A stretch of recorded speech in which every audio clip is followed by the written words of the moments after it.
اس میں آپ صلی اللہ علیہ وسلم نے جو رعایا یا شہری ہیں کہ جن کے اوپر کچھ لوگ حاکم ہوتے ہیں، ان کو یہ تلقین کی ہے کہ السمع والطاعہ، تمہارا فریضہ یہ بات کو سننا اور اس کی اطاعت کرنا ہے، یعنی نظم اجتماعی سے باہر نکل کر کوئی جدوجہد کرنے کی بجائے نظم اجتماعی کے اندر رہ کر صبر کے ساتھ اور حکمت کے ساتھ اصلاح کی کوشش کرنا، یہ تمہارا فریضہ ہے۔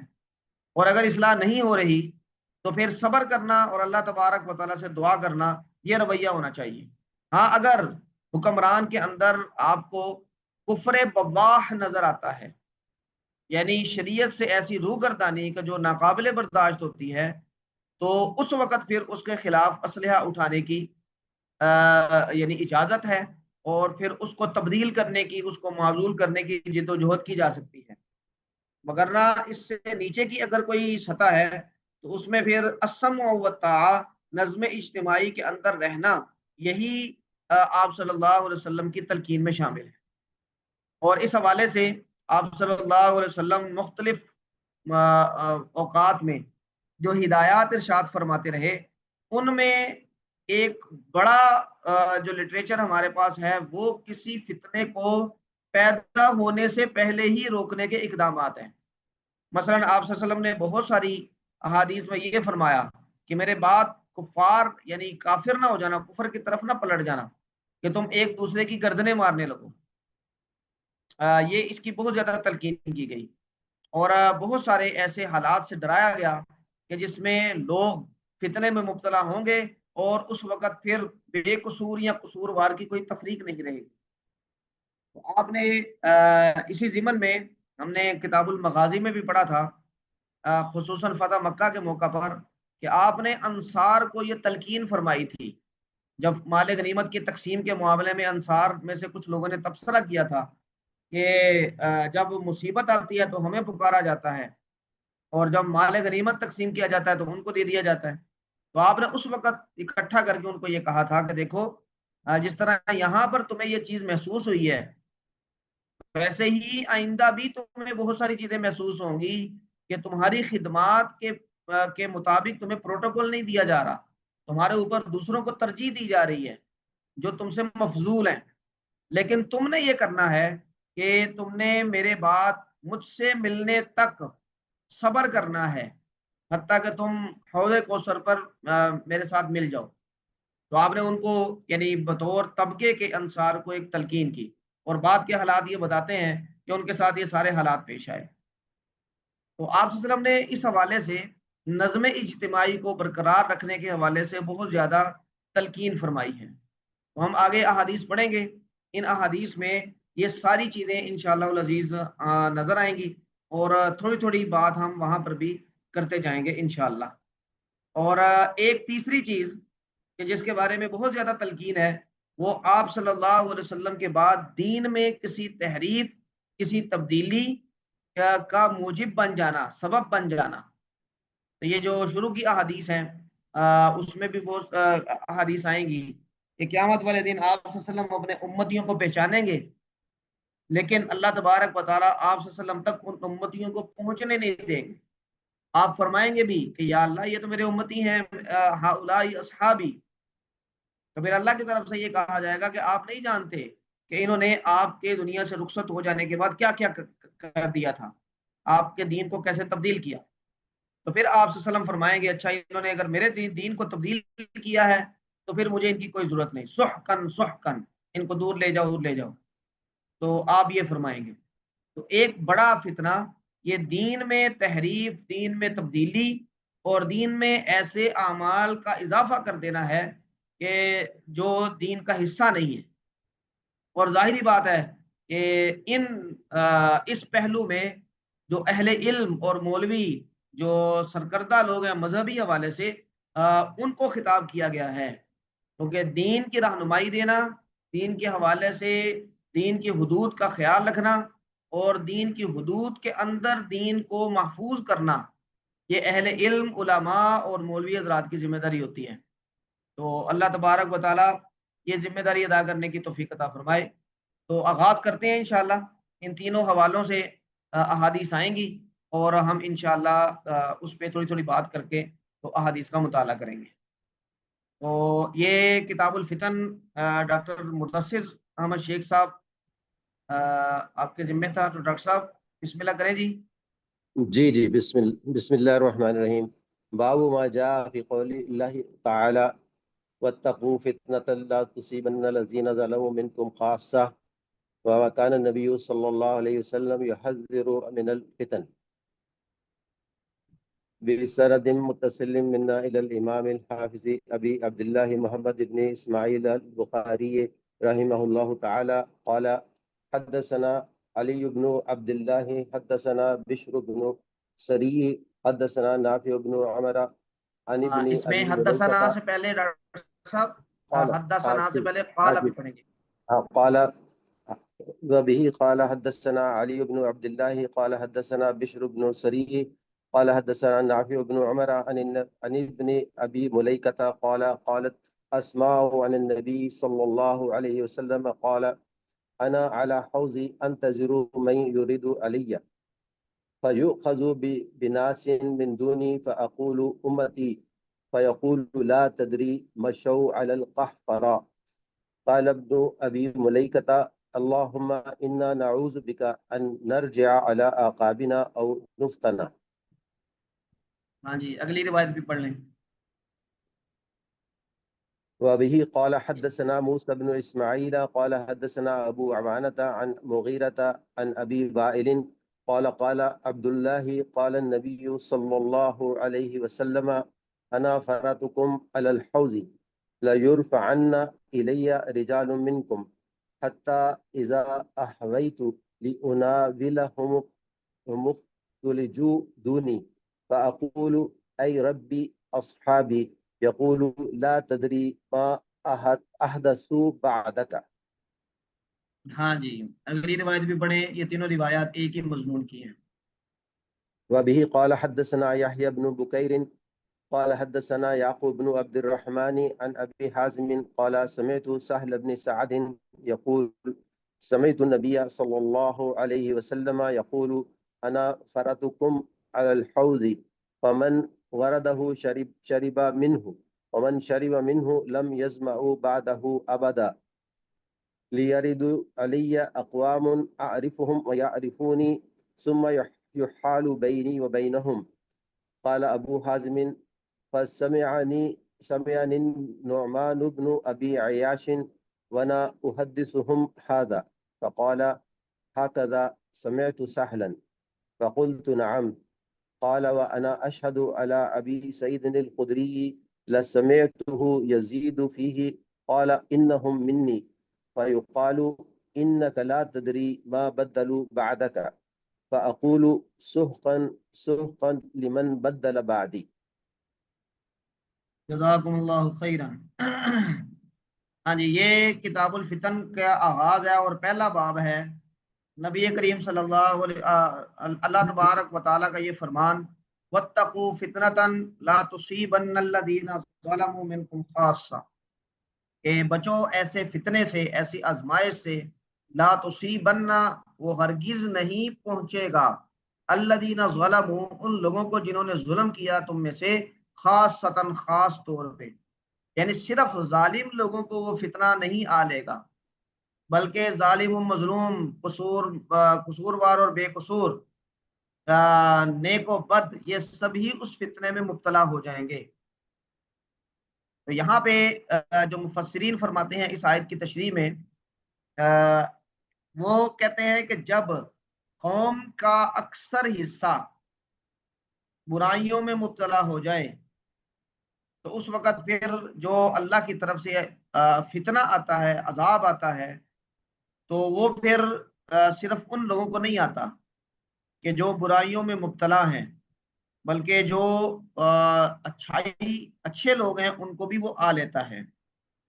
اور اس کی وجہ کیا ہوتی ہے کہ اللہ تبارک و تعالیٰ نے قرآن کریم میں امر بالمعروف اور نہی عن المنکر اس کا حکم دیا ہے، اور جب لوگ آپس میں ایک دوسرے کو نیکی کا حکم اور برائی سے روکنے کا رویہ ترک کر دیں، لوگوں کے سامنے برائیاں ہو رہی ہیں اور وہ اس کو نارملائز کرتے جا رہے ہیں، تو اس کا مطلب یہ ہے کہ آپ نے برائی کو برائی سمجھنا ایک طرح سے عملاً ترک کر دیا ہے، اور اس کی عملی نتیجہ یہ نکلے گا کہ وہ برائی پھر معاشرے میں سرایت کرے گی اور لوگ اس میں مبتلا ہوتے جائیں گے اور اس کا معاملہ ہلکا ہوتا جائے گا۔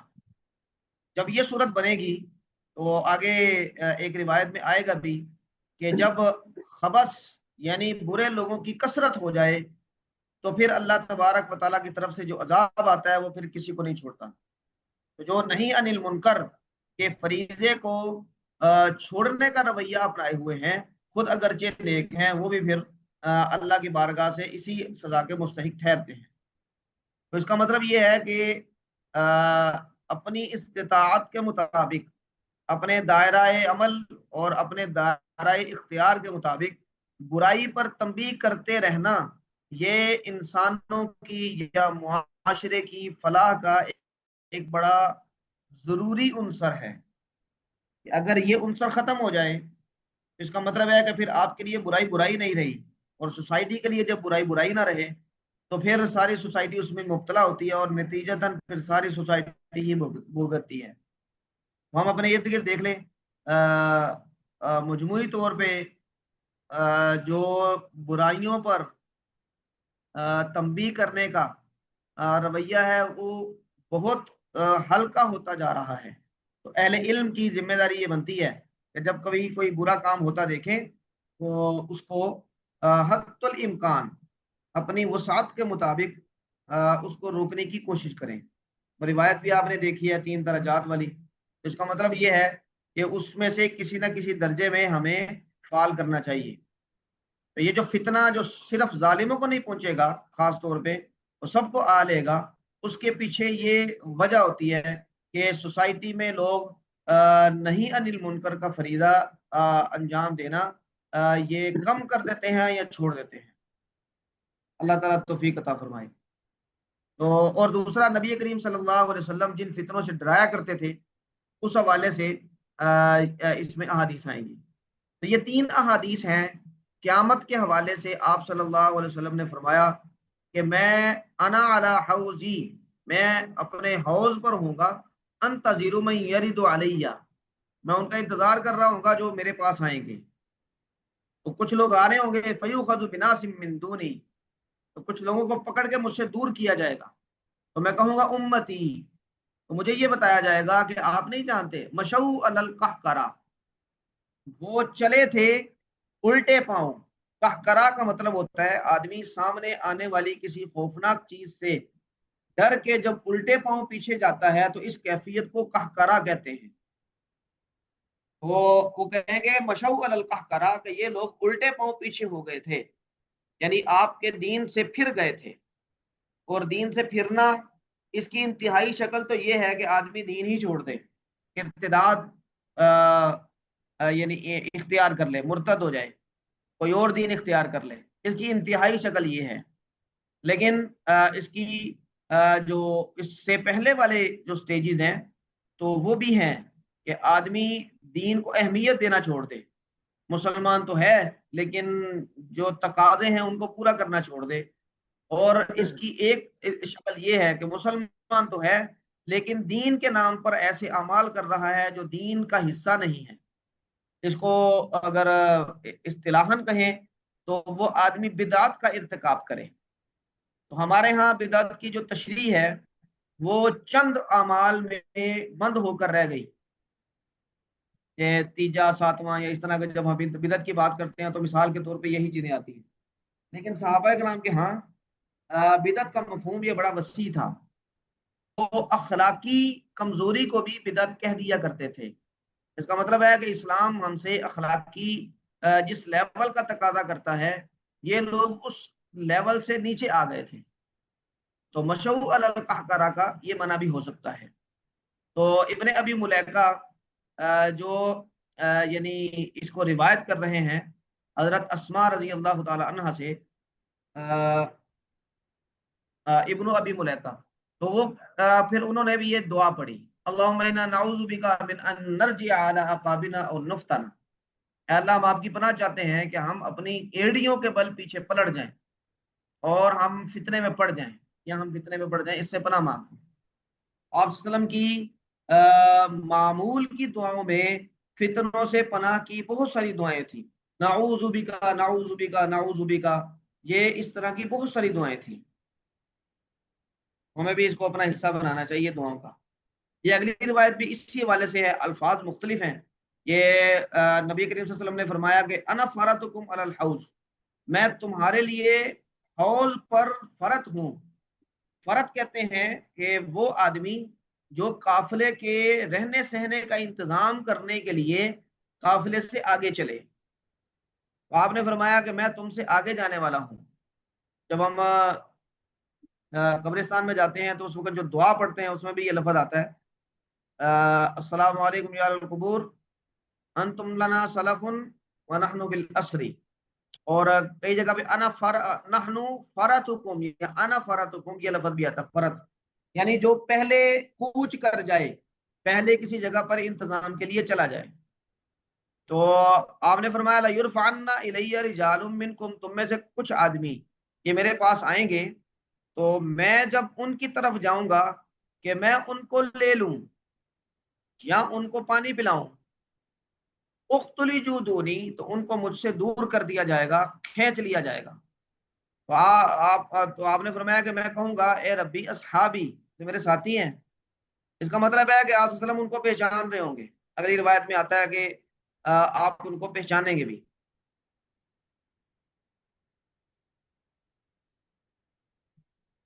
فَيَقُولُ، تو کہا آپ کو یہ جواب آئے گا، لا تدری ما احدثوا بعدک، آپ نہیں جانتے کہ آپ کے بعد ان لوگوں نے کیا کیا ہے۔ وہ اگلی روایت بھی اسی طرح ہی ہے، اس میں کچھ الفاظ مزید زیادہ ہیں۔ مثلا انا فرتکم علی الحوض من وردہ شرب منہ ومن شرب منہ لم یظمأ بعدہ ابدا، کہ جو آدمی اس حوض سے پی لے گا تو کبھی بھی اس کے بعد اسے پیاس نہیں لگے گی۔ لا یردن علی اقوام اعرفهم ویعرفونی، میرے پاس ایک کچھ لوگ آئیں گے جن کو میں بھی پہچان رہا ہوں گا اور وہ مجھے بھی پہچان رہے ہوں گے۔ اب اس کا مطلب یہ ہے کہ دیندار لوگوں کا یہ معاملہ ہے۔ ثم یحال بینی و بینہم، پھر میرے ان کے درمیان حائل آ جائے گی، کوئی دیوار کھڑی کر دی جائے گی۔ اب اس کا مطلب یہ ہے کہ یہ دیندار لوگ جن کو آپ صلی اللہ علیہ وسلم پہچان رہے ہیں، یہ ان کا معاملہ ہے کہ وہ اپنی دینداری کے زوم میں بہت ساری ایسی باتیں کر جائیں گے کہ جن کی وجہ سے ان کو رسول اللہ صلی اللہ علیہ وسلم کے اس یعنی ملاقات کے شرف سے محروم رکھا جائے گا۔ اچھا، یہاں پہ اس کا مطلب یہ بھی نکلا کہ وہ لوگ کافر نہیں ہوں گے، ہاں انہوں نے جو کام کیا ان کی انہیں سزا ملے گی، اور اس سزا ملنے کے بعد جب سزا پوری بھگت لیں گے تو پھر اپنے اسلام کی وجہ سے ان کی بخشش کی جائے گی۔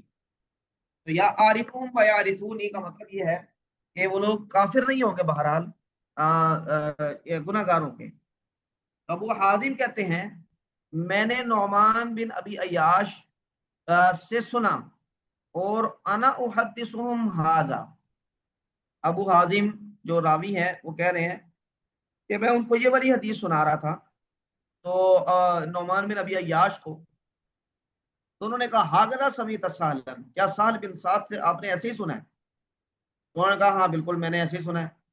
تو انہوں نے پھر کہا کہ وانا اشہد علی ابی سعید الخدری، کہ میں حضرت ابو سعید خدری رضی اللہ تعالیٰ عنہ کے بارے میں گواہی دیتا ہوں کہ میں نے ان سے بھی یہ سنی یہی بات، یزید فیہ، وہ اس میں یہ اضافہ کیا کرتے تھے، انہ منی، یعنی آپ فرمائیں گے کہ وہ مجھ سے ہوں گے، یعنی میرا ان کے ساتھ تعلق ہوگا۔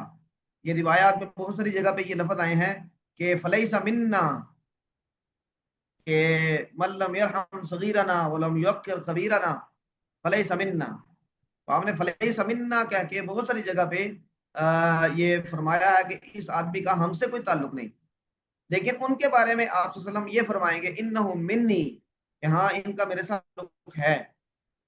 تو پھر ان کو کہا جائے گا انک لا تدری ما بدلوا بعدک، آپ نہیں جانتے کہ آپ کے بعد انہوں نے کیا کچھ تبدیل کر دیا تھا۔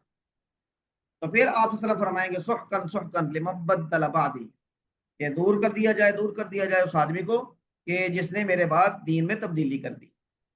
تو یہ دین داروں کے لیے بڑی غور و فکر کرنے کی بات ہے، اور اس حوالے سے احتیاط کی بھی ضرورت ہے کہ آدمی ایسے کسی انجام کا شکار نہ ہو۔ اور اس میں جہاں پر ظاہری طور پر جن چیزوں کو ہم بدعت سمجھتے ہیں وہ بھی مراد ہیں، کہ جو دین کا حصہ نہیں ہے، ہم دین سمجھ کے اس کو پیش کر دیں یا دین سمجھ کے اس پر عمل کرتے رہیں، تو یہ بھی مراد ہے۔ لیکن اس میں جو اخلاقی طور پہ گراوٹ آتی ہے وہ بھی بہرحال اسی کا حصہ ہے۔ اور عوام الناس جو کہ علماء کے پیچھے چلتی ہے ان معاملات میں، تو ایسا معلوم ہوتا ہے کہ ان کو کسی نہ کسی درجے میں چھوٹ ملے گی، لیکن جو سرکردہ لوگ اور قائد لوگ ہیں ان کو زیادہ فکر کرنے کی ضرورت ہے۔ ہاں جی، اس حوالے سے کسی کے ذہن میں کوئی بات ہو تو فرمائیں جی۔ اچھا چلیں باب قول اگلی استاد جی روایت دیکھتے ہیں۔ یہ باب قول النبي جی جی مولانا معیار اطہر کن صاحب۔ کے لیے جنہیں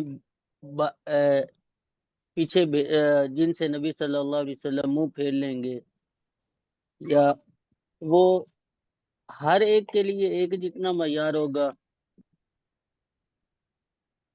ہر ایک سے کیا مراد ہے؟ یعنی کہ جس طرح سے آپ نے کہا کہ بدعات کا شکار ہوں گے یا فتنے ہوں گے، یعنی کہ انتہائی درجے سے مراد ہے کہ کفر کی طرف پلٹ جائیں۔ اگر وہ کفر کی طرف نہیں پلٹے اور برائیوں کا شکار ہیں دین میں۔ جی جی، اصل میں یہی لوگ مراد ہیں، جو کافر تو نہیں ہیں لیکن وہ اخلاقی برائیوں کا شکار ہے یا کسی بدعات کا شکار ہے، تو اصلاً وہی مسلمان مراد ہیں وہ مسلمان۔ جی استاد جی۔ حضرت یہ جو فرمایا کہ میں ان کو پہچانتا ہوں، وہ مجھ کو جی پہچانتے جی ہیں، اس سے مراد حضور صلی اللہ علیہ وسلم کے بعد کی امت ہوگی، یا جو جن کو اس وقت حضور صلی اللہ علیہ وسلم پہچانتے تھے وہ مراد ہوں گے؟ ہاں جی، جزاک اللہ خیرن، یہاں سے ساری مراد ہے، کیونکہ امت کی جو امت محمدیہ ہے، آپ صلی اللہ علیہ وسلم نے احادیث میں فرمایا کہ میں ان کو پہچانوں گا، اور اس کے پہچان کی وجہ کیا ہوگی کہ ان کے وضو کے اعضاء چمک رہے ہوں گے، حرم محجلین، محجلین یعنی جس طرح ایک گھوڑا ہوتا ہے اور اس کی پیشانی سفید ہوتی ہے تو وہ دور سے وہ پیشانی اس کی پہچان بنتی ہے، اسی طرح آپ صلی اللہ علیہ وسلم نے فرمایا کہ میری امت کے لوگ جو وضو کرتے تھے تو ان وضو کی وجہ سے میں ان کو پہچانوں گا، وضو کے اعضاء کی وجہ سے۔ تو جو دیندار لوگ ہوتے ہیں بدعت میں مبتلا، تو بہرحال وہ نماز روزہ تو کرتے ہیں، تو اس کا مطلب یہ ہے کہ پوری امت یہاں سے مراد ہے۔ جی مولانا جمیل صاحب۔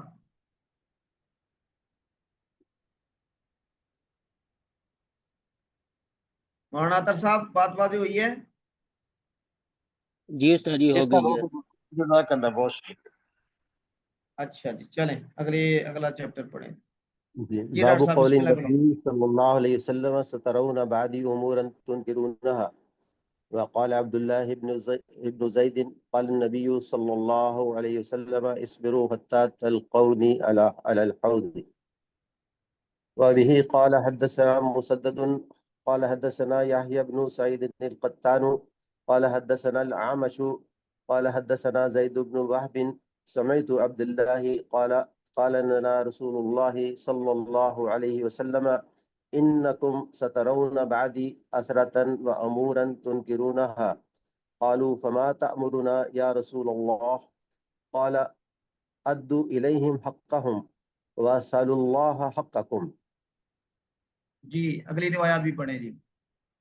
وبه قال حدثنا مسدد قال حدثنا عبد الوارث عن الجعدي عن أبي رجاء عن ابن عباس عن النبي صلى الله عليه وسلم قال من كره من أميره شيئا فليصبر فإنه من خرج من السلطان شبرا مات ميتة جاهلية. جی اگلی روایت بھی پڑھیں۔ وبه قال حدثنا أبو النعمان قال حدثنا حماد بن زيد عن الجعد أبي عثمان قال حدثني أبو رجاء الأطاردي قال سمعت ابن عباس رضي الله عنهما عن النبي صلى الله عليه وسلم قال من رأى من أميره شيئا يكرهه فليصبر عليه فإنه من فارق الجماعة شبرا فمات إلا مات ميتة جاهلية. جی اگلی روایت بھی پڑھیں. وبه قال یہ پڑھ لیں، ساری حدثنا ایک ہی مضمون کی ہیں، ان 4 روایات ایک ہی مضمون کی ہیں. پڑھ. قال حدثنا إسماعيل وبه قال حدثنا إسماعيل قال حدثني ابن وهب عن عمرو عن بكير عن بسر بن سعيد عن جنادة بن أبي أمية قال دخلنا على عبادة بن الصامت وهو مريض قلنا أصلحك الله حدث بحديث ينفعك الله به سمعته من النبي صلى الله عليه وسلم. قال دعانا النبي صلى الله عليه وسلم فبايعناه فقال فيما أخذ علينا أن بايعنا على السمع والطاعة في منشطنا ومكرهنا وعسرنا ويسرنا وأسرة علينا وأن لا ننازع الأمر أهله إلا أن تروا كفرا بواحا عندكم من الله فيه برهان.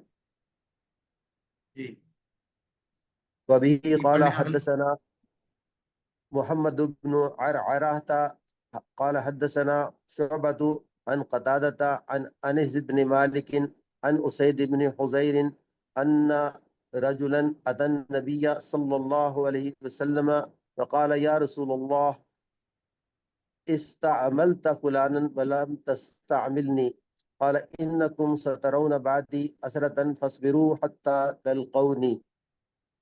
جزاکم اللہ خیر. ہاں جی یہ 5-6 روایات ہیں اور اس میں آپ صلی اللہ علیہ وسلم نے یہ فرمایا ہے کہ میرے بعد تم ایسے امور کو دیکھو گے جن کو تم یعنی اجنبی سمجھو گے، جو تمہیں یعنی شریعت کے مطابق نہیں لگیں گے یا جو جن سے تم مانوس نہیں ہوگے. اور یہ جو آپ نے فرمایا ہے یہ حکومتی معاملات کے بارے میں فرمایا ہے، اور جو نظم اجتماعی میں لوگ اقتدار کے اوپر کسی منصب پر فائز ہوتے ہیں ان کے بارے میں فرمایا ہے کہ ان سے تم بہت ساری ایسی باتیں دیکھو گے کہ جو تمہیں اچھی نہیں لگیں گی، جن کو تم اجنبی سمجھو گے. تو اس وقت تمہیں کیا کرنا چاہیے؟ تو اس وقت اگر آدمی اس طرح کھڑا ہو جائے کہ سارے کا سارا نظم جو سوسائٹی کو ایک لائن پر چلا رہا ہوتا ہے وہ نظم سارے کا سارا ڈسٹرب ہو جائے، تو اس سے لوگوں کے جان مال عزت آبرو خطرے میں پڑتے ہیں، اور بدعملی کی وجہ سے سارے معاشرے کے تار و بود یہ بکھر جاتے ہیں. تو آپ صلی اللہ علیہ وسلم نے اس وقت یہ فرمایا کہ اگر تم ایسے امور کو دیکھو تو پھر ٹھیک ہے، اس پر تنبیہ کرنا، اس کو یہ کہنا کہ یہ درست نہیں ہے، نہیں عن المنکر کا فریضہ انجام دینا وہ تمہاری ذمہ داری ہے. اور اس میں جو لوگ اقتدار کے منصب پر فائز ہیں ان کو تبدیل کرنے کے لیے اسلحہ اٹھا کے کوشش کرنا، اس کے تم ذمہ دار نہیں ہو. اس وقت تک نہیں ہو جب تک کہ کفر بواح نہ دیکھو، یعنی واضح کفر، اور جس پر تمہارے پاس دلیل موجود ہے، جس کو تم دلیل کی بنیاد پہ واضح کفر کہہ سکتے ہو، تو تمہارے پاس جب وہ ہو تو پھر اگر اسلحہ اٹھا کے بھی لڑنا پڑتا ہے تو پھر اس کی گنجائش موجود. یہ بڑی حکمت بھری بات ہے کہ ہر چھوٹی موٹی بات پہ یا کسی حاکم کی طرف سے ہونے والے ظلم پہ اگر نظم اجتماعی کو ہی ادھیڑ کے رکھ دیا جائے گا تو پھر تو سوسائٹی یعنی اس میں بہت ساری زیادتیاں جنم لیں گی اور سوسائٹی تباہ ہو جائے گی. آپ صلی اللہ علیہ وسلم نے اسی تناظر میں یہ فرمایا. اور ظاہری بات ہے کہ جو صحابہ کرام ہیں وہ مہاجرین ہوں یا انصار ہوں، ان کا رتبہ، ان کی فضیلت یہ مسلم ہے. اور اگر سوسائٹی میں ان لوگوں کو پیچھے کر کے بعد والے لوگوں کو آگے کیا جائے گا تو یہ چیز محسوس بھی ہوگی، اور امانت و دیانت کا وہ لیول جو آپ صلی اللہ علیہ وسلم کی تربیت کی وجہ سے صحابہ میں ڈیویلپ ہوا تھا اور جس سے سوسائٹی نے بہت زیادہ فائدہ اٹھایا، وہ لیول بھی پھر نیچے چلا جائے گا، اور اس یعنی اس لیول کی گراوٹ کی وجہ سے جو سوسائٹی کے اندر برائیاں پنپیں گی وہ سب کو نقصان پہنچائیں گی۔ یہ اپنی جگہ پہ ٹھیک ہے، لیکن اس ترجیح اور اثرا یعنی جو اہل لوگ ہیں ان کو پیچھے کر کے نا اہل لوگوں کو، یا جو فاضل لوگ ہیں افضل لوگ ہیں ان کو چھوڑ کے جو مفضول لوگ ہیں ان کو آگے کر دینا، یہ ہوگا۔ لیکن آپ صلی اللہ علیہ وسلم نے اس پر بھی تلقین کی ہے کہ آپ صبر کریں گے، اور وہ صبر اتنا ہوگا، آگے روایات بھی آئیں گی کہ اگر تمہیں کسی درخت کی کسی یعنی پہاڑ کی چوٹی پر جانا پڑے، الگ تھلگ ہو کے اپنی زندگی گزارنے کا سامان کرنا پڑے، تو یہ بھی کر لو۔ یہاں تک بھی ہدایات ہیں، وہ اپنی اپنی طبیعت کے مطابق۔ اگر کسی کی طبیعت جو ہے وہ ان زیادتیوں کو جھیل سکتی ہے اور سوسائٹی میں کوئی بدلاؤ پیدا کر سکتی ہے اور اس کے اعصاب مضبوط ہیں، تو اسے پھر سوسائٹی میں ہی رہنا چاہیے، یہ افضل طریقہ ہے۔ لیکن جو لوگ ایسا نہیں کر سکتے ان کے لیے رخصت یہ ہے کہ اگر وہ الگ بھی ہو جانا چاہیں تو کوئی حرج نہیں ہے، وہ الگ ہو سکتے ہیں۔ یہ روایات جو ہم یہاں پہ پڑھیں گے، ان میں سے روایات اصل میں اسی تناظر میں ہیں۔ یہ جو آپ نے فرمایا کہ تمہارے اوپر ترجیح دی جائے گی، یہ اکثر انصار کو فرمایا ہے۔ یہ انصار کے ساتھ خطاب کے جملے ہیں جو آپ صلی اللہ علیہ وسلم نے مختلف اوقات میں فرمائے ہیں۔ تو اس میں یہ آپ نے فرمایا کہ عبداللہ فرماتے ہیں، زید بن وہب کہتے ہیں کہ ہم نے عبداللہ سے سنا کہ ہمیں رسول اللہ صلی اللہ علیہ وسلم نے یہ فرمایا، انکم سترون بعدی اثرتن، میرے بعد تم ترجیح دیکھو گے اور ایسے امور بھی دیکھو گے جو تمہیں اجنبی لگیں گے، تمہیں اچھے نہیں لگیں گے۔ تو لوگوں نے پوچھا اللہ کے رسول آپ ہمیں کیا حکم دیتے ہیں؟ تو آپ نے یہ جملہ فرمایا، ادو الیہم حقہم، یعنی نظم اجتماعی کی پیروی کرنا ضروری ہے، تم ان کا حق یعنی اطاعت وہ ان کو ادا کرو۔ وصل اللہ سے طلب کرو، اللہ تبارک و تعالی کوئی ایسی پیدا فرمائے گا تمہارا حق تم تک پہنچ جائے گا۔ تو آمنے سامنے کھڑے ہو گئے ان سے مڑ بھیڑ کر لینا، یہ یعنی عام حالات میں ایک درست طرز عمل نہیں ہے۔ اگلی روایت میں حضرت عبداللہ بن عباس صلی اللہ علیہ وسلم سے روایت کرتے ہیں کہ من کا کریہ من امیرہ شیئا فلیصبر، جو آدمی اپنے امیر میں کوئی ایسی چیز دیکھے کہ جو اسے ناپسند ہے تو وہ صبر کرے۔ کیوں؟ اس لیے کہ جو آدمی سلطان سے ایک بالشت بھر بھی نکلا، یعنی اس کے قائم کیے ہوئے نظم اور اس کی اطاعت سے باہر چلا گیا، تو مات امیتتن جاہلیتن، تو یہ جاہلیت کی موت مرے گا۔ مطلب یہ ہے کہ اس وقت جیسے کوئی نظم نہیں تھا اور ہر آدمی یعنی اپنے قانون سے بالا تر ہو کے زندگی گزار رہا تھا، اور اس میں پھر بہت سارے مسائل بھی تھے، تو یہ اسی طرح کی موت ہوگی۔ اگلی روایت بھی اسی نوعیت کی ہے، حضرت عبداللہ بن عباس سے ہی یہ روایت ہے۔ اور اس سے اگلی روایت یہ جنادہ بن ابی امیہ، عبادہ بن صامت رضی اللہ تعالیٰ عنہ کی عیادت کے لیے گئے تھے۔ کہتے ہیں کہ قلنا، ہم نے ان کو کہا عیادت کے دوران، اصلحک اللہ آپ کو صحت دے، ہمیں کوئی ایسی حدیث سنائے ینفعک اللہ بہ سمعتہ من النبی صلی اللہ علیہ وسلم، آپ نے وہ اللہ کے رسول صلی اللہ علیہ وسلم سے سنی ہے اور آپ کو اس سے نفع ہوا۔ تو انہوں نے بس ایک ہی بات بتائی اس روایت کے مطابق کہ اللہ کے رسول صلی اللہ علیہ وسلم نے ہمیں بلایا اور ہم سے بیعت لی، فبایعناہ، ہم نے ان کے ہاتھ پر بیعت کی۔ اور جب آپ صلی اللہ علیہ وسلم بیعت کیا کرتے تھے تو کچھ چیزوں کا وعدہ لیا کرتے تھے۔ آپ نے ہم سے کس کا وعدہ لیا؟ ان بایعنا علی السمع والطاعہ، ہم سمع و طاعت پر بیعت کر رہے ہیں، فی منشتنا و مکرہنا، ہماری خوشی میں بھی اور ہماری کراہت میں بھی، یعنی ایسے حالات میں بھی کہ جو ہمیں پسند ہیں اور ایسے حالات میں بھی جو ہمیں ناپسند ہیں، وعسرنا و یسرنا، ہماری تنگ دستی میں بھی اور ہماری خوشحالی میں بھی، واسرۃ علینا، اور جب ہم کو ترجیح دی جائے، ہم سے نااہل لوگ ان کو حکومتی مناصب دے دیے جائیں تو اس وقت بھی، وَأَلَّا نُنَازِعَ الْأَمْرَ أَهْلَهُ، اور حکومت کے معاملات میں ہم جو حکومت والے لوگ ہیں ان سے کوئی جھگڑا پیدا نہیں کریں گے. یہاں تنازع کا مطلب یہ ہے کہ ان کو اتار کے خود وہ اقتدار اپنے ہاتھ میں لینے کی کوشش نہیں کریں گے. ہاں کب کوشش کر سکتے ہیں؟ الا ان تروا کفرا بواحا، واضح واضح کفر جب دیکھو تو ان تکم من اللہ فیہ برہان، اللہ کی طرف سے تمہارے پاس اس کے بارے میں کوئی واضح دلیل بھی ہو کہ ہاں یہ کفر ہے، تو پھر آپ کر سکتے ہیں. یہ بڑی واضح ہدایت ہے. آپ صلی اللہ علیہ وسلم جو بیعت کے وقت لیا کرتے تھے سب صحابہ سے، اصل میں یہ پیش خیمہ تھا کہ حکومتی معاملات میں مناسب لینے کے لیے لوگ آپس میں لڑ کے نہ مر جائیں.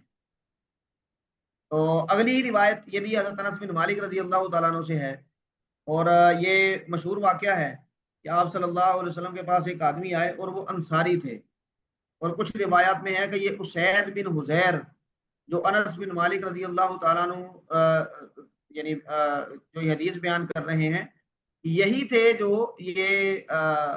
یعنی یہ ذمہ داری مانگنے والے تھے. تو آپ صلی اللہ علیہ وسلم نے ان کو یہ فرمایا استعملتا، انہوں نے جا کے کہا یا رسول اللہ استعملتا فلانا ولا تستعملنی، آپ نے عامل بنایا فلاں آدمی کو، یہ ذمہ داری دی، لیکن آپ نے مجھے نہیں دی.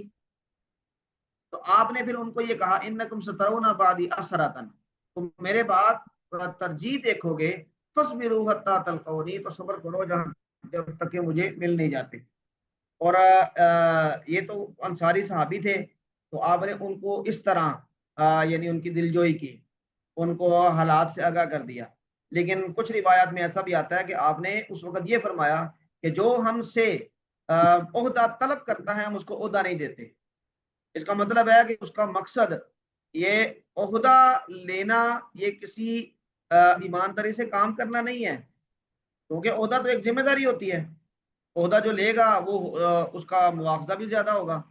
تو یہ اپنے گلے جو آدمی خود ڈالنے کی خواہش کر رہا ہے یہ ذمہ داری، یہ اتنا بڑا فتنہ، تو اس کا مطلب ہے کہ اس کی نیت میں کچھ اور چیز ہے، اس کے کچھ مالی یا مادی مفادات ہیں. تو آپ نے فرمایا کہ ہم سے عہدہ طلب کرے ہم اس کو عہدہ نہیں دیا کرتے. تو مختلف حوالے سے آپ نے مختلف جوابات دیے، لیکن ان انصاری صحابی کو یہ کہا کہ بھائی انصار کو بعد میں یہ ترجیح بھگتنی پڑے گی، تو تم نے صبر کرنا ہے. ہاں جی. اور آج کل ہمارے لیے بھی ظاہری بات ہے کہ یہ ہدایات اسی طرح ویلڈ ہیں جس طرح کہ صحابہ کرام کے لیے تھی، کہ اگر کہیں پہ آپ یہ سب چیزیں دیکھیں تو پہلا رویہ وہ صبر کا ہے اور اصلاح کی کوشش ہے جہاں تک ہو سکے. اللہ تعالیٰ ان فتنوں اور آزمائشوں سے محفوظ رکھے. جی ڈاکٹر صاحب بسم اللہ کریں. السلام علیکم سر.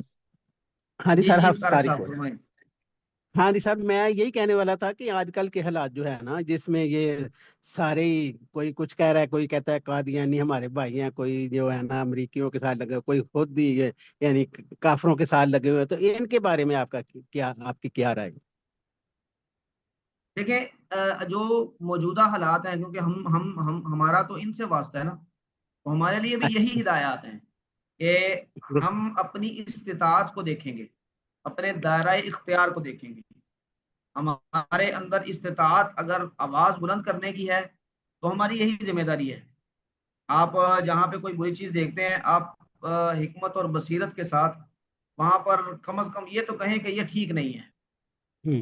اور اگر اس کی بھی استطاعت کہیں پہ نہیں ہے، کہیں پر آدمی ایسے حالات کا شکار ہو گیا کہ اتنا بھی نہیں کہہ سکتا، تو پھر بہرحال اس سے اجتناب کا رویہ یہ اپنانا یہ ضروری ہے.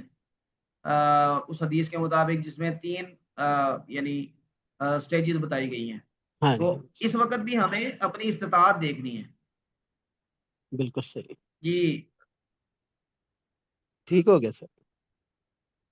جی ٹھیک ہے. جی ڈاکٹر صاحب بسم اللہ کریں. جی باب قول النبی صلی اللہ علیہ وسلم ہلاک امتی علی یدی غیلمۃ سفہاء. وبه قال حدثنا موسى بن اسماعیل قال حدثنا عمرو بن يحيى بن سعيد بن عمرو بن سعيد قال اخبرني جدي قال كنت جالسا مع ابي هريرة في مسجد النبي صلى الله عليه وسلم بالمدينة ومعنا مروان قال أبو هريرة سمعت الصادق المصدوق يقول هلكت أمتي على يدي غلمة من قريش. فقال مروان لعنة الله عليهم غلمة. فقال أبو هريرة لو شئت أن أقول بني فلان وبني فلان لفعلت. فكنت أخرج مع جدي إلى بني مروان حين ملكوا بالشام، فإذا رآهم غلمانا أحداثا قال لنا عسى هؤلاء أن يكونوا منهم. قلنا أنت أعلم. انت اعلم.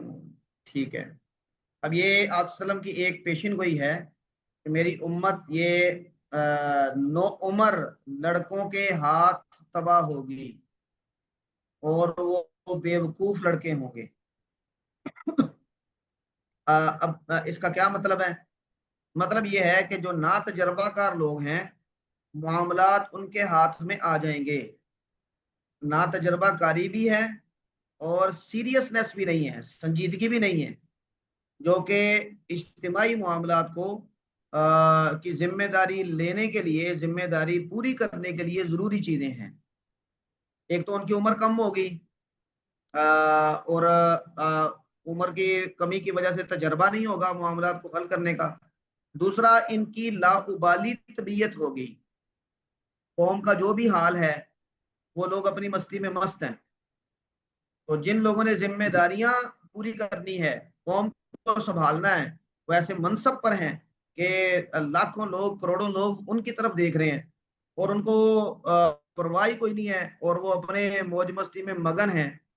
تو ظاہری بات ہے کہ ایسے معاشرے میں پھر تباہی ہی آتی ہے، لا قانونیت ہوتی ہے اور لوگ پھر اپنے فیصلے خود کرنے لگتے ہیں اور لوگوں کی ضروریات پوری نہیں ہوتی، امن و امان کے مسائل بنتے ہیں وغیرہ وغیرہ۔ اس کی ایک شکل اگر ہم دیکھنا چاہیں تو آج کل ہمارے ملک میں بڑی وضاحت کے ساتھ دیکھی جا سکتی ہے۔ تو عمر بن یحییٰ یہ کہہ رہے ہیں کہ مجھے میرے دادا نے یعنی عمر بن سعید انہوں نے یہ بتایا کہ میں ابو ہریرہ کے ساتھ نبی کریم صلی اللہ علیہ وسلم کی مسجد میں مدینہ منورہ میں بیٹھا تھا اور ہمارے ساتھ مروان بھی تھا، مروان بن الحکم۔ ابو ہریرہ کہتے ہیں کہ میں نے صادق المصدوق یعنی نبی کریم صلی اللہ علیہ وسلم سے جو سچے ہیں ان سے سنا، وہ فرما رہے تھے کہ میری امت کی ہلاکت ان نو عمر لڑکوں کے ہاتھ ہوگی جو قریش میں سے ہیں۔ تو یہ 400 سال تک جو ہمارے ہاں خلافت رہی ہے وہ قریش کے ہاتھ رہی ہے، بنو امیہ بھی قریش تھے، بنو عباس بھی قریش تھے۔ فقال مروان نے پھر یہ سن کے تو یہ کہا کہ لعنت اللہ علیہم غلمۃ، کہ اللہ کی لعنت ہو ان پر، اور یعنی وہ ان غلمہ یہ جو نو عمر لڑکے تھے ان کو مراد لے رہے تھے۔ تو حضرت ابو ہریرہ کہتے ہیں نے فرمایا کہ اگر میں چاہوں تو میں یہ بھی کہہ سکتا ہوں کہ وہ فلاں قبیلے کے تھے اور فلاں قبیلے کے تھے، قبیلے کے ہوں گے، تو میں ایسا کر سکتا ہوں، لفعلت۔ لیکن پھر انہوں نے کیوں نہیں کیا ایسا؟ تو ظاہری بات ہے کہ اب صحابہ کرام کا رویہ جب مسلمانوں میں تلوار چلی ہے تو اس کے بعد جب حضرت امیر معاویہ رضی اللہ تعالی عنہ کے بعد کے معاملات بنے ہیں بنو امیہ کی خلافت کے، اور پھر یہ اہل تشیع اور اہل شیعان علی، شیعان معاویہ، یہ سارے معاملات میں صحابہ کرام جو سینئر صحابہ ہیں ان کا رویہ دیکھیں گے کہ وہ بہت محتاط انداز میں چیزیں بیان کرنے لگے۔ تو حضرت ابو ہریرہ نے بھی اسی احتیاط کے پیش نظر، تو آپ صلی اللہ علیہ وسلم نے جو احتیاط حضرت حذیفہ کو منافقین کے نام بتا کے اور باقیوں کو نہ بتا کے کی تھی، وہ احتیاط یعنی فتنے سے بچنے والی احتیاط یہ صحابہ کے مزاج میں بہت نمایاں ہے اس دور میں۔ آج کل ہمارے استاد ہیں مولانا مار خان ناصر صاحب، تو ان کا ایک پوڈ کاسٹ آ رہا ہے آثار تفہیم الاثار پہ، تو وہ ان چیزوں پر بات کر رہے ہیں کہ کن حالات میں جو صحابہ کرام تھے ان کا رویہ کیا تھا۔ وہ بڑی اچھی چیز ہے، اگر موقع ملے تو اسے بھی سننا چاہیے، بہت ساری چیزیں اس سے واضح ہوتی ہیں۔ تو یہ عمرو بن سعید کہتے ہیں، عمرو بن یحییٰ کہ فکنت اخرج مع جدی الی بنی مروان، میں بنو مروان کی طرف جایا کرتا تھا اپنے دادا کے ساتھ، حین ملکو بالشام، جو وہ شام میں یا ملی کو پڑھ لیں تب بھی ٹھیک ہے، ان کو وہ اقتدار ملا۔ تو جب میرے دادا نے ان کو غلمان احداث، نوجوان لڑکے دیکھا، یعنی ان کی کابینہ میں یا ان کے مناصب پر بنو مروان کے نوجوان لڑکے گویا کہ براجمان تھے، ان کو دیکھا، تو میرے دادا نے ہم سے کہا عسا ہؤلاء ان یکون منہم، ہو سکتا ہے کہ یہ بھی لوگ انہی میں سے ہوں۔ تو ہم نے ان کو کہا انت عالم، آپ بہتر جانتے ہیں۔ تو اس کا مطلب یہ ہے کہ جو اجتماعی ذمہ داریاں ہوتی ہیں وہ سنجیدہ، اہل اور ذمہ دار لوگوں کے سپرد ہونی چاہیے۔ اگر وہ ایسے لوگوں کے سپرد ہو جائیں گی تو ظاہری بات ہے کہ اس کا پھر سب کو نقصان ہوگا۔ اچھا، اگر اسی تناظر میں، اس حدیث کے تناظر میں آپ اس روایت کو دیکھیں کہ جس میں آپ صلی اللہ علیہ وسلم نے فرمایا کہ اگر عورت کسی منصب پر براجمان ہو جائے تو پھر بڑی تباہی آتی ہے اور وہ قوم تباہ ہو جاتی ہے، کہ جو یہ آپ نے فرمایا تھا وہ کسرا کی پوتی جب بیٹھی تھی اس وقت فرمایا تھا۔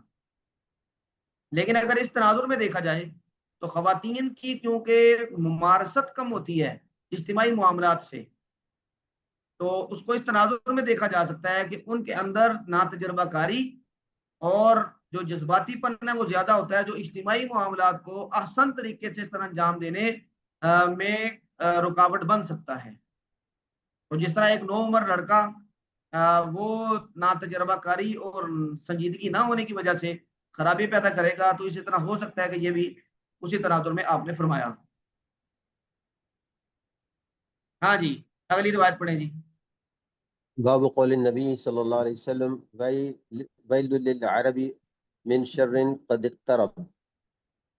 جی وبه قال حدثنا مالك بن إسماعيل قال حدثنا ابن عيينة أنه سمع الزهري عن عروة عن زينب بنت أم سلمة عن أم حبيبة عن زينب بنت جحش رضي الله عنهن أنها قالت استيقظ النبي صلى الله عليه وسلم من النوم محمرا وجهه يقول لا إله إلا الله ويل للعرب من شر قد اقترب فتح اليوم من ردم يأجوج ومأجوج مثل هذه وعقد سفيان 90 أو 100 قيل أنهلك وفينا الصالحون قال نعم إذا كسر الخبث. جی اگلی روایت بھی پڑھیں جی۔ وبه قال حدثنا أبو نعيم قال حدث ابن عيينة عن الزهري وقال حدثني محمود أخبرنا قال أخبرنا عبد الرزاق قال أخبرنا معمر عن الزهري عن عروة عن أسامة بن زيد رضي الله عنهما قال أشرف النبي صلى الله عليه وسلم على قطم من أطام المدينة فقال هل ترون ما أرى قالوا لا قال فإني لأرى الفتن تقع خلال بيوتكم كوقع القطر. ہاں جی، یہ پیشن گوئیاں ہیں جو آپ صلی اللہ علیہ وسلم نے فرمائی ہیں، اور اس میں زینب بنت جہش جو آپ صلی اللہ علیہ وسلم کی زوجہ محترمہ ہیں، ان کے ہاں آپ صلی اللہ علیہ وسلم آرام فرما رہے تھے، تو وہ فرماتی ہیں استیقظ النبی من النوم محمرا وجہہ، کہ آپ صلی اللہ علیہ وسلم نیند سے بیدار ہوئے تو آپ کا چہرہ سرخ تھا، اور وہ آپ فرما رہے تھے لا الہ الا اللہ ویل للعرب، عرب کے لیے ہلاکت ہے، من شر، ایک ایسی برائی کی وجہ سے، قد اقترب، جو کبھی قریب آ چکی ہے۔ تو آپ نے اس برائی کی تشریح یہ کی کہ فتح اليوم من ردم یاجوج و ماجوج، یاجوج اور ماجوج کی جو دیوار ہے اس میں سے آج کے دن کھل گیا، مثل ہذہ، اتنا سا حصہ۔ اب یہاں پر آپ نے اشارہ کیا تھا ہاتھ سے، تو سفیان نے وہ اشارہ کر کے بتایا کہ 90 او 100، یہ عربوں کے ہاں گنتی کے اشارے تھے انگلیوں سے. تو یہاں پر میاں کا جو اشارہ ہے، یہ جو شہادت کی انگلی ہے، اس کو انگوٹھے کی جڑ میں اس کے کونے کو انگوٹھے کی جڑ میں لگا کے انگوٹھے کو اس کے اوپر رکھ کے جو یہ اشارہ بنتا ہے، یہ ان کے ہاں 100 کا اشارہ تھا. تو آپ نے گویا کہ یہ کہہ کے یہ کہا کہ اتنا سا حصہ یاجوج اور ماجوج کی دیوار سے کھل گیا ہے. گویا کہ اب وہ گویا کہ اس پروسیس میں شامل ہو گئے ہیں کہ جب وہ اس دیوار سے چھٹکارا حاصل کر لیں گے. تو آپ سے کہا گیا انہلکو، کیا ہم ہلاک ہو جائیں گے، حالانکہ یہ ہلکو یہ مجرد سے پڑھیں گے کہ کیا ہم ہلاک ہو جائیں گے، صالحون، اور ہمارے ہاں نیک لوگ بھی موجود ہیں، یعنی نیک لوگوں کی موجودگی کے باوجود ہم ہلاک ہو جائیں گے. تو آپ نے فرمایا ہاں، اذا کثر الخبث، نیک لوگ اگر کم تعداد میں رہ جائیں اور برے لوگ ان کی کثرت ہو جائے تو پھر اس برائی کی وجہ سے قوم ہلاک ہوتی ہے. تو ایک آپ صلی اللہ علیہ وسلم نے یہ پیشن گوئی فرمائی. اسی طرح کی ایک پیشن گوئی حضرت ام سلمہ کی روایت میں آگے آئے گی، وہ بھی اسی طرح میں ہے کہ آپ بیدار ہوئے اور آپ نے کچھ باتیں فرمائی. تو اگلی روایت حضرت اسامہ بن زید سے ہے کہ آپ صلی اللہ علیہ وسلم مدینے کے ٹیلوں میں سے ایک ٹیلے پر نمودار ہوئے، یعنی آپ تشریف لے گئے. اسامہ بن زید بھی ساتھ تھے اور آپ نے فرمایا حل ترون ما ارا، کیا جو میں دیکھ رہا ہوں وہ تمہیں نظر آ رہا ہے؟ انہوں نے کہا نہیں جی ہمیں تو نہیں نظر آ رہا. تو آپ نے فرمایا فإنی لأری الفتن، میں فتنوں کو دیکھ رہا ہوں، تقع خلال بیوتکم، تمہارے گھروں کے درمیان میں جو واقع ہو رہے ہیں، کوقع القطری، بارش کے قطروں کے گرنے کی طرح. اس کا مطلب ہے کہ مدینے کے اندر جو فتنے بعد میں رونما ہوئے، اس میں مدینے میں قتل و غارت بھی ہوئی، حضرت عثمان کی شہادت ہوئی، پھر جنگ جمل، جنگ صفین وغیرہ، اور اس کے بعد بھی جو معاملات ہوئے مدینہ منورہ میں، تو آپ نے اس کے طرف پیشن گوئی فرمائی کہ یہ فتنے گویا کہ اس مقدس جگہ کو بھی یعنی متاثر کریں گے، جو بڑی تیزی کے ساتھ آئیں گے. یہ احادیث ہیں اور اس میں آپ صلی اللہ علیہ وسلم نے مختلف حوالوں سے فتنوں کا تذکرہ کیا ہے.